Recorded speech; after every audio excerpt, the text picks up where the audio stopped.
আজ অতি পবিত্র পদ্মিনী একাদশী তিথি। অতি পবিত্র বললে ছোট করা হবে। আজ হলো বিশেষ বিশেষ পবিত্র পদ্মিনী একাদশী তিথি। পুরুষোত্তম মাসের শুক্লপক্ষের এক বিশেষ একাদশী। এটি খুবই দুর্লভ। পুরুষোত্তম মাস প্রায় ৩২ মাস অন্তর একবার আসে।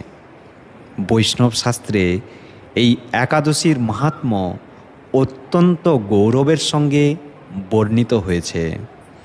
পুরাণে এক প্রসিদ্ধ কাহিনী আছে। রাজা কৃতবীর্য, তার কোনো সন্তান ছিল না। তার পত্নী পদ্মিনীর সহিত ১০,০০০ বছর